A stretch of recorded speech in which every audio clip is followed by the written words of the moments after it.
Swayam Prabha. Digital India. Educated India.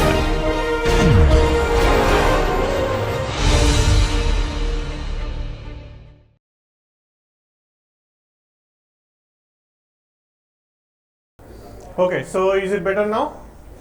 Okay, so just to repeat myself, so I am Hemachandra, I am a faculty here in the chemistry department. Okay, I am here to give you a brief overview of the project that we are giving in my lab. Okay, so our lab is a biophysical chemistry lab. So it's a biophysical chemistry in the sense we try to understand the physical chemistry principles of biological molecules. So particularly we are interested in understanding the physical chemistry principles of proteins and enzymes. Okay, so but what we'll be looking at, because you only have a time of probably close to a month for your project, so what I'll be talking about is what you'll be exactly learning or what you'll be exactly doing in your project. Okay, so now before that, how many of you are aware of what are proteins? RSICN. How many of you are aware of what are proteins? Most of you. I see at least half of them are not aware of. So you're not aware of proteins? You don't know proteins? Okay. So, okay, so for those of you who do not know proteins, proteins are the workhorses of your cell. That means anything that you are doing in your body is being done by proteins, right? So for example, I am stretching my muscle, or my heart is beating, or I am speaking, right? So basically anything that you do in the cell is all being done by a bunch of proteins. So proteins are called workhorses of the cell. Now if you want to understand it chemically, what are proteins? Chemically, proteins are nothing but polyamino acids, right? So they are a chain of amino acids that are linked through a peptide bond, right? So a protein would have basically a bunch of polyamino acids that fold into secondary structures and tertiary structures to give what is called quaternary structure. So most of the functional forms of the enzyme are either tertiary structures or quaternary structures. So when I give my talk, I do have a talk, I think on 26th May, where I talk about this entire process of protein folding, but I will not be talking about this today. So what we will be doing is, so these proteins, as I said, are workhorses. You take any function in your body,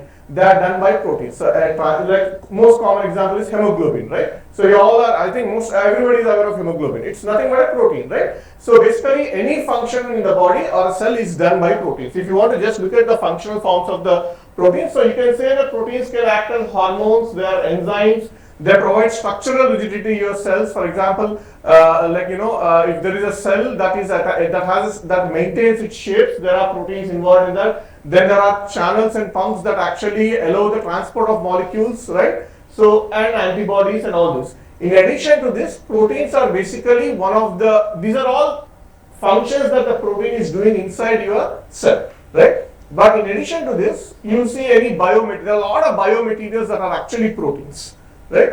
But therapeutically, proteins are very important because they act as both drugs and drug targets. Now, if you take a very common disease like diabetes, right? What are you targeting? What is the drug that you're taking, right? Insulin. So those are nothing but they're all hormones, right? Or your proteins, not hormones, but they're still your proteins, right? So proteins are drugs and drug targets. So in our lab, we work on a variety of proteins, trying to understand their structure, function, and their physiological significance. Now, to understand anything in detail, what you have to have? You need to have a lot. Suppose you want to understand a property of a molecule. First, you need to have that molecule, right? Only then you will be able to understand that molecule. But for understanding a lot of, you want to do multiple studies on something, you need to have a lot of that particular protein. Now, how do you think we'll get this protein? Suppose I am working on a protein, on a human protein. How do you think somebody gets a human protein?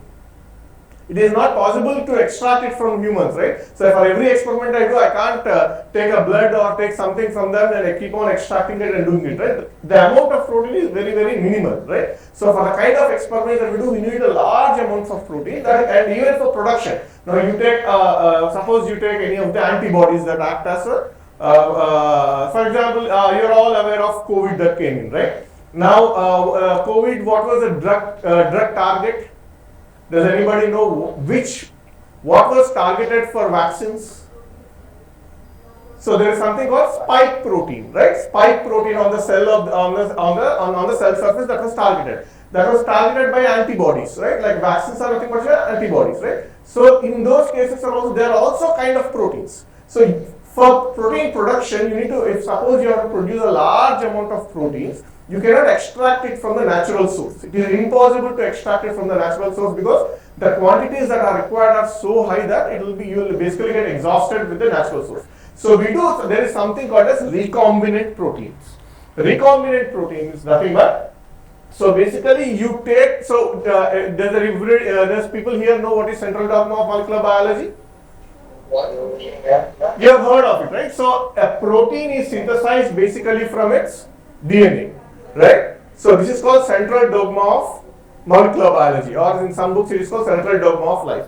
So for any protein to be done, the protein is always synthesized from its DNA. DNA gets transcribed into RNA, RNA gets translated into protein, right? There are 3 codons that code for each amino acid, and then this entire, basically your DNA gets converted into protein.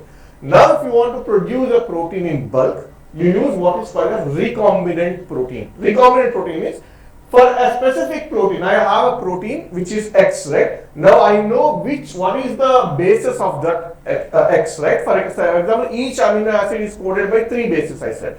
Now a protein of 300 amino acids is coded by some 900 bases, right? So for every amino acid sequence there is a base. Now you determine what is the base sequence of this and introduce that gene sequence into a specific organism. Like for example, you can introduce into a bacteria, you can introduce into yeast, you can introduce into other kind of organisms, and so this is called recombinant protein. Recombinant protein means you are not extracting the protein that you want from the natural source, but by knowing the sequence of the DNA, you are putting the DNA sequence into some other organism which can express it in higher quantities, and so that is called recombinant protein.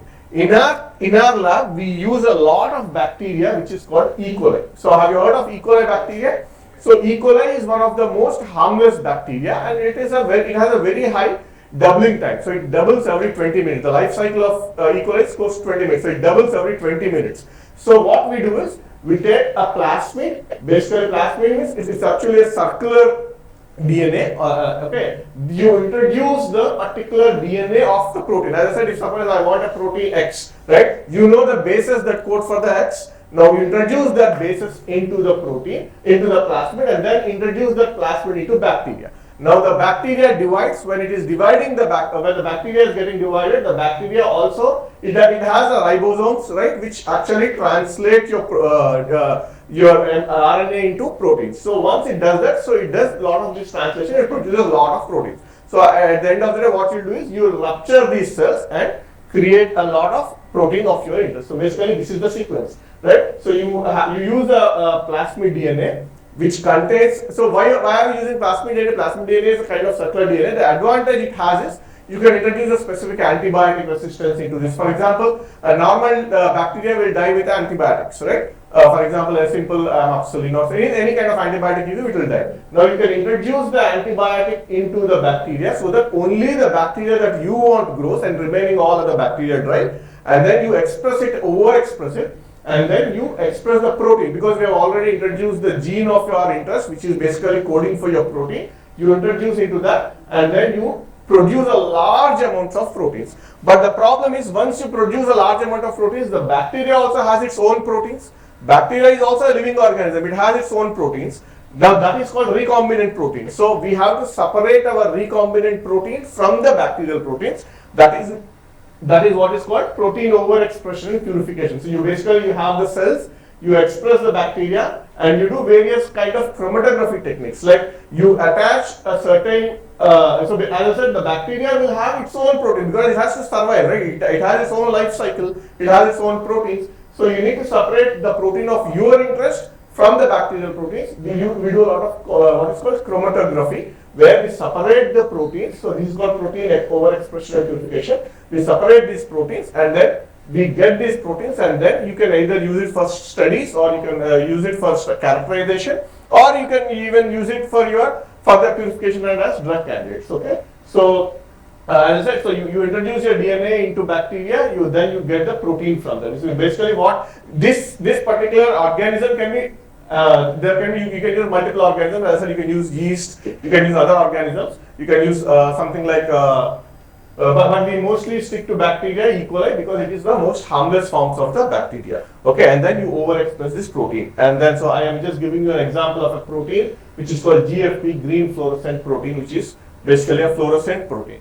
So in our lab, we do all these for purifying proteins and understanding the proteins.